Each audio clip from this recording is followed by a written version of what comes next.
A couple of months ago, at this time,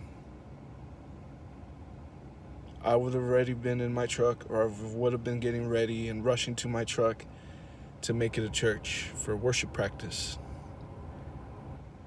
And it's crazy because everything would be quiet just like how it is right now. No one's up. In my neighborhood, it's really quiet. Everyone's still asleep. My family's still asleep, which is why I'm making this video in my truck. Um, but it's crazy to think that just a couple months ago that I would get ready at this time, or I would start getting ready at this time, and have our worship team practice and get all pumped and praise and sing and worship, and then go directly into where we have our Bible studies at for the youth. And just imagining and remembering just walking in with the youth already sitting in the youth room with their coffee, with their breakfast, with their donuts, whatever they had. Just hearing their conversations and hearing them talk about life and what's been going on this week before we officially start, just a few minutes before class, before 10 o'clock, before Brother Greg would walk in and everyone would straight up and be like, whoa, okay, it's time to get serious. Let's get into the word. I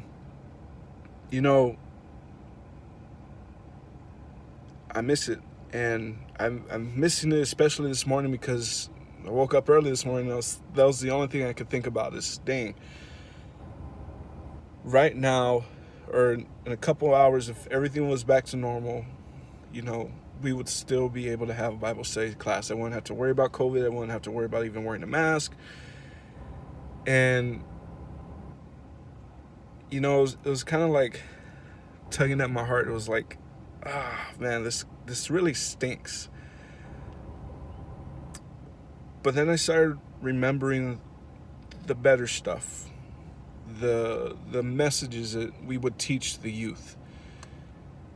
And so I started looking at my notes in the morning in bed, with my little lamp, and just going through different verses, and I came across this one, and I was like, wow, this would be amazing to reteach right now, or to go over, or to chew on this morning. So I'm going to go ahead and invite you with me. We're going to be in James 1, starting at verse 1 into 4, and it goes like this. James, a servant of God and the Lord Jesus Christ, to the 12 tribes in the dispersion, greetings. Count it all joy, my brothers, when you meet trials of various kinds. For you know that the testing of your faith produces steadfastness. And let steadfastness have its full effect, that you may be perfect and complete, lacking in nothing. If you didn't get the full impact, the first verse, I started with the first verse. I wasn't going to, but it introduces James, the author, the one that's writing this, and saying, hey man, look, this is coming from someone that lived and saw and witnessed firsthand the sufferings of Christ and the disciples, and the persecution of believers from the beginning of Christ's ministry. And here he is giving us advice on how to deal with trials and tribulations, things that we are going through, stuff that we can't handle, and just giving encouragement to believers who are struggling or going through these same tribulations that he was going through, or that he has seen, or that he has witnessed. And it was very eye-opening. It was It was like, I don't know if you've ever seen those V8 commercials where they say you should have V8 and then they just hit their heads. And it's like, duh, that duh moment. That's what happened to me when I read this verse. And the crazy thing is that I came across this verse, and remembering now is I came across this verse after, and I broke it down for the youth after we had a revival, and the guest speaker, the guest preacher, can't remember his name, someone will post it in the comments.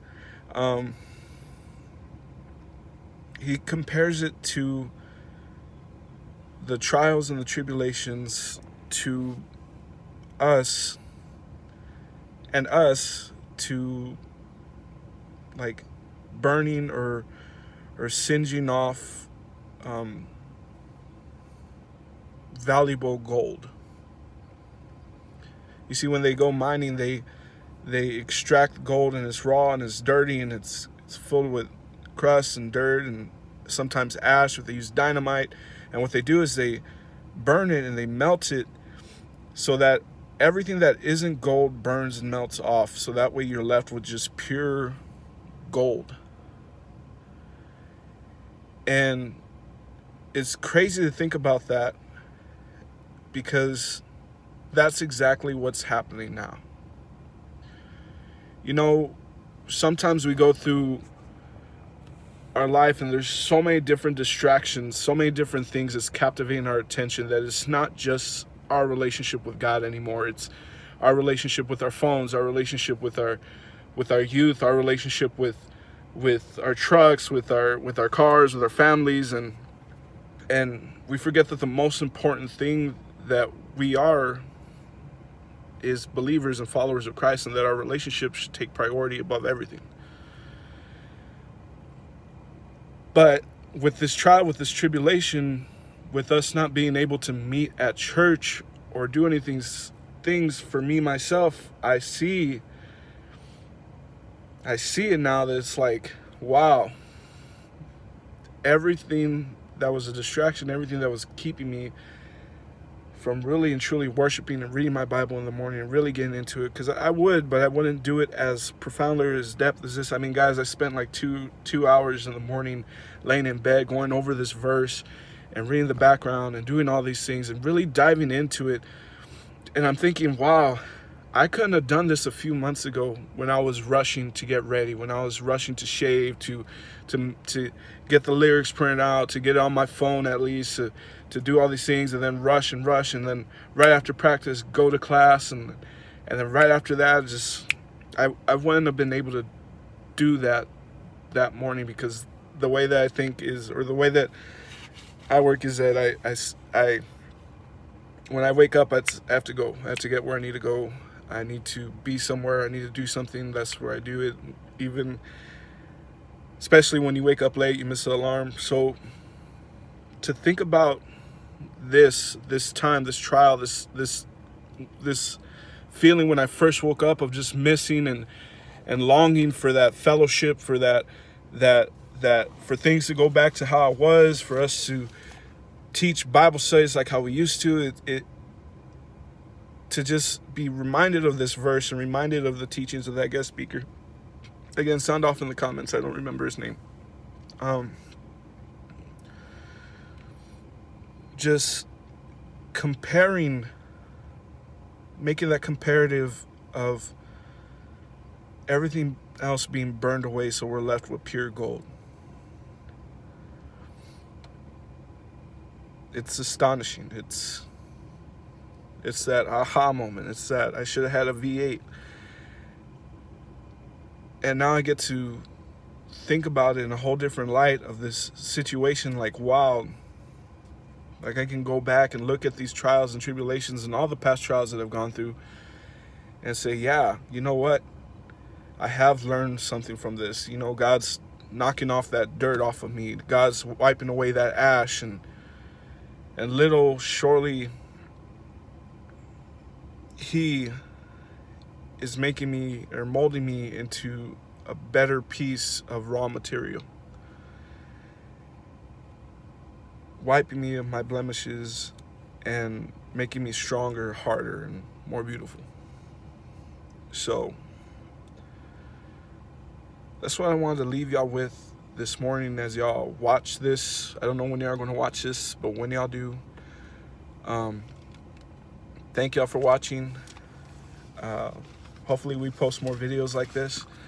It's coming soon with everything that's going on, and we continue to reflect on the being patient and being steadfast, being movable when we go through our trials and tribulations this week from going into James. So thank you for watching, and have a great rest of the Sunday or week or whenever you watch this. Bye.